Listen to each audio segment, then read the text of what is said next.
Vickrum Digwa's mother has been sentenced to 3 years in prison for concealing a weapon what her son had used to murder poor Henry Novak. So what will happen to her inside of prison, and which prison is she in? So before I get into what will happen to her inside of prison, I will go over again the conviction and sentencing details. So Kiran Kaur, if that's how you pronounce the second name, was sentenced to 3 years in prison at Southampton Crown Court. So her offence was assisting an offender, going to the scene of the murder and concealing the weapon. She was found guilty of assisting an offender immediately following the stabbing on December the 3rd, 2025. She arrived at the crime scene and removed the 21-centimetre murder weapon before the police had actually arrived. She took the knife back to the family home and placed it inside a larger collection of ceremonial weapons in her son's bedroom, which the judge noted was a deliberate attempt to conceal the murder weapon and help him avoid capture. So in the official sentencing remarks, Judge William Mosley, KC, stated that a responsible parent would have challenged her son and told him to do the right thing. While the judge acknowledged she acted out of a mistaken desire to protect her child rather than the personal gain, he ruled that the sheer seriousness of the offence required immediate, unsuspended imprisonment to serve as a public deterrent. But I hadn't actually realised that she was the only other family member who was remanded into custody. The father and the brother were released on conditional bail. I will speak about that a little bit further on. So because she had been in prison for 7 months on remand, that time will be deducted from her term depending on the government changes to prison release schemes, because they're changing it all the time. And the early release, some prisoners are serving 40% of their sentence. So with a 3-year sentence, spending half of that inside of prison, minus the 7 months, she'll have around about 11 months left to serve. But like I've said, with time off, who knows? And there is the tag scheme as well. So she probably won't serve the rest of that. But she is actually only 52-year-old, but I'm just going to show, I mean, the majority of you will have already seen it, but 52-year-old. I actually thought she was about 70. So, getting to the nitty-gritty, people. What will happen to her inside of prison? Now, a lot of you will be thinking, she will be getting tormented, she will get prison justice, and she will be having a hard time in prison. And I know a lot of my viewers, because of the sentiment on this case and the way that it was handled, and the way poor Henry Novak was murdered and had no help of any of these despicable, horrible creatures at all. Because obviously she's been done with assisting an offender. They should have been done with not getting help, if there was any such charge. But along with her, her husband and the brother, not one of them called an ambulance to try and save poor Henry's life.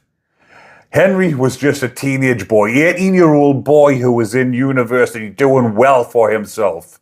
A credit to his country, a credit to his family, and a credit to everybody, really. Because a young man of 18-year-old, these days, this day and age in the UK, it's hard to get along because of the way that everything is. And I don't mean get along with each other, I mean get on in life. The majority of young men that age are out with their friends, getting pissed up, partying on a weekend, because that is just the norm, and that is the escape from the UK life, because it is in a bit of a shit state at the moment. But poor young Henry was bettering his life. He wasn't getting involved in what most youngsters get involved in. He'd been out, he'd had a bottle or two, he wasn't even over the drink drive limit, so that tells you he wasn't intoxicated. His friends might have been who he went out to the bar with, but sensible Henry, on a university campus I believe, or he was in university, knew he probably had to do some researching and had to do some homework, so he was sensible and went home. So getting to the point of this about the video as well, what will happen to Kiran inside of prison?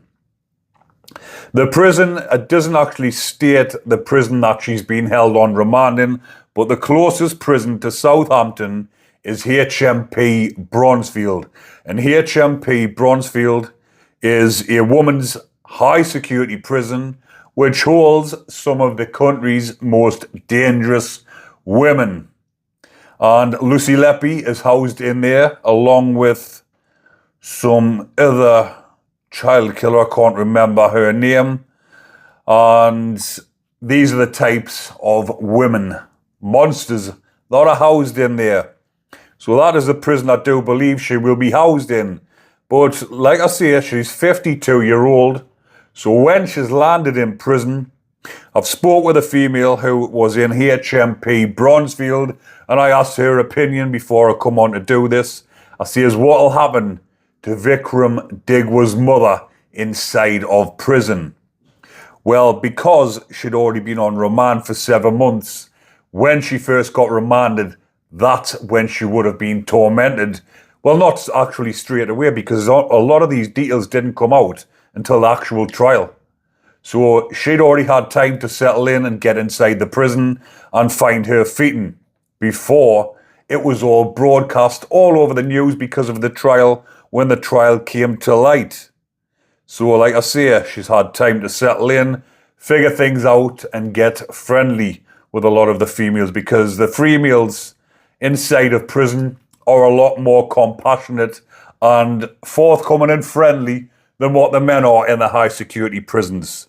A lot of the lasses, ladies, well, if you can call them ladies, a lot of the women, some of the monsters, do actually look out for each other. There is a lot of bullying going on, but the lass I was speaking to from HMP Bronzefield had actually said she hadn't been getting much grief, and the reason being she was in prison for protecting her son. Now, there will be different topics, different discussions rather, on this, because you've got the type of women who are in prison, the type of women that are criminals, the type of women that don't give a toss, and the way they will be looking at Digwa's mother is she was only helping her son, doing what any mother would do. If your son is in trouble, what do? You help him. You will do anything.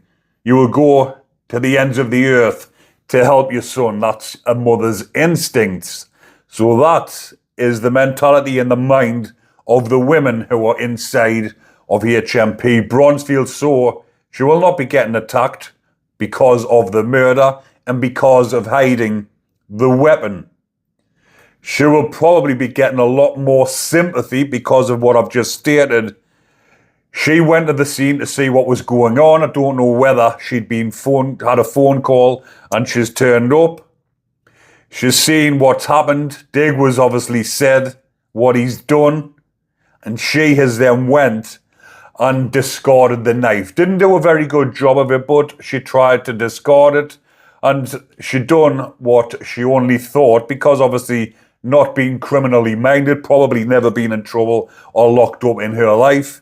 She thought, I'll put this dagger amongst his other stash of weapons in his bedroom. Or she probably thought, I'll just put them with these weapons, because he might not have even said what he'd done. He might have said, we've had a fight, can you go and get rid of that knife just so it's not in my possession? So in her mind, she might have thought, well, all I'm doing is getting rid of a knife so that if he gets searched because of an altercation, he will not have the knife on him. He might have not told his mother that he'd actually stabbed him. So from a prisoner's point of view, they'll be looking at her and thinking, well, the poor woman was only helping her son. So on the flip side of it, the ordinary law-abiding citizens who have also never been in trouble in their lives, with a different mindset, a different mentality. They come to the scene, they see that their son has actually done this, if, like I've said, that he's told them. And from that person's point of view, they would say, right, we need to get this lad some help straight away, get on the phone to the ambulance, and we'll deal with the consequences afterwards. The first thing we need to do is save young Henry's life, which is the thing to do.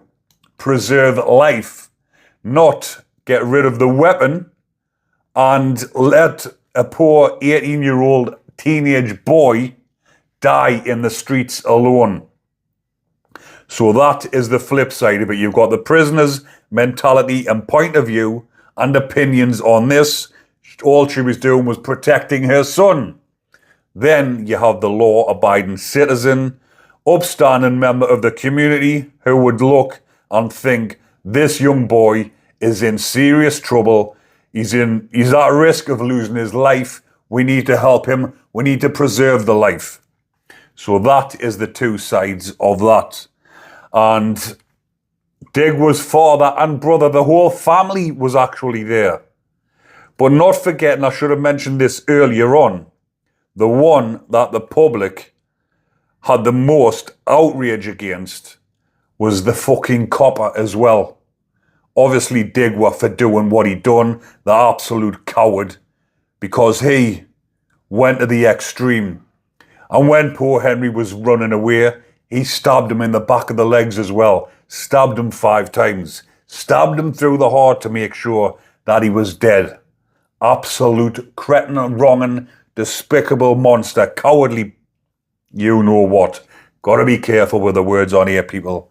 So that was what that horrid piece of dirt done. But the copper, who I will also call a horrid piece of dirt. Poor Henry. I mean, Henry's not some gangbanger, some tough-looking lad. He's an innocent teenage, university-looking type lad.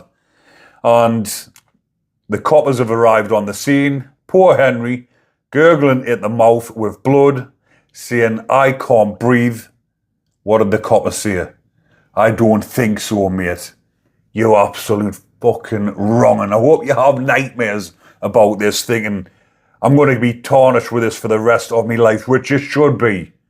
And he then went on to handcuff him behind his fucking back whilst he was lying there dying.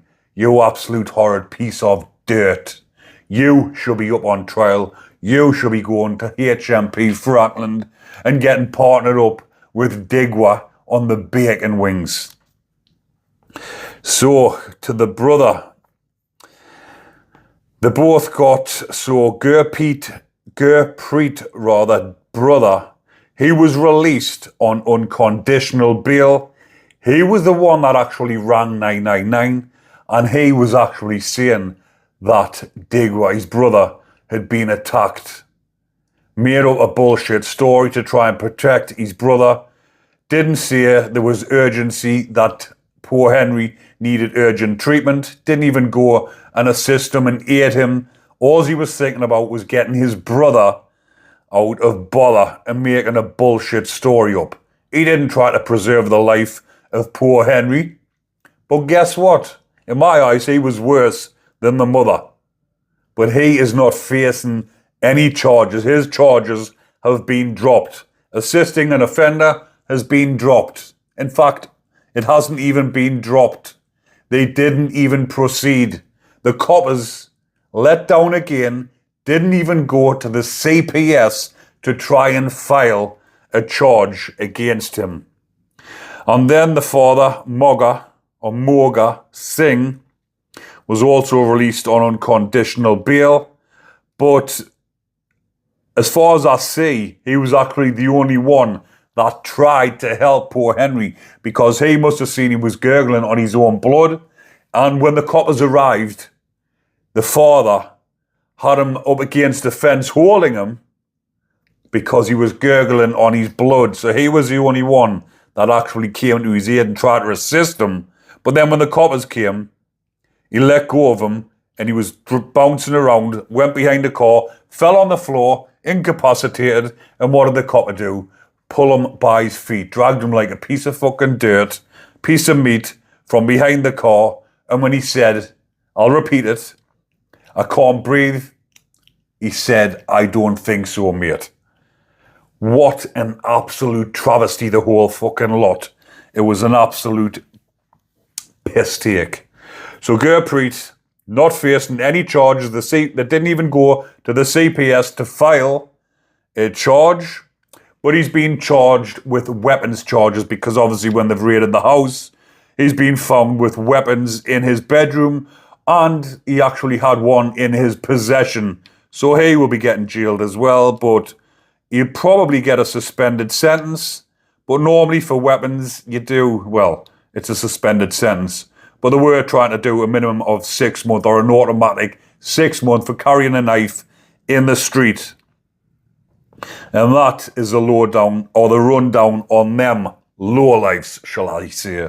When I've been speaking to somebody from HMP Bronzefield, they've said that all she was doing was protecting her son, so she probably won't be getting any stick inside of there. She will have getting a bit of grief, but because of her age and because she looks 70 and she was helping her son, she won't be getting prison justice and she will not be getting attacked. But I thought I would bring that to your attention because I have had quite a lot of requests, quite a lot of emails and messages saying, have you seen the mother has been sentenced and what will happen to her inside of prison? And Digwa, who was up in HMP Franklin, who is shitting himself, they have put in, because they're saying that he's sentenced, where's it at, somewhere on here. So they were saying that his sentence was lenient, so they have appealed against his sentence to try and get his sentence upped. But Digwa, the coward, is actually appealing against the sentence, saying it was excessive, and appealing against his conviction, saying that it wasn't a murder. Absolute bullshit, but I will keep you updated on that, and I will do another update on Digwa, because he's hiding out inside the block and he won't dare go on the wing where Ian Huntley was ended. But I'll leave that one there for now, people. Hopefully you are enjoying the content, and if you are, remember to comment, like and subscribe. Enjoy the rest of your day, but most importantly, people, stay safe.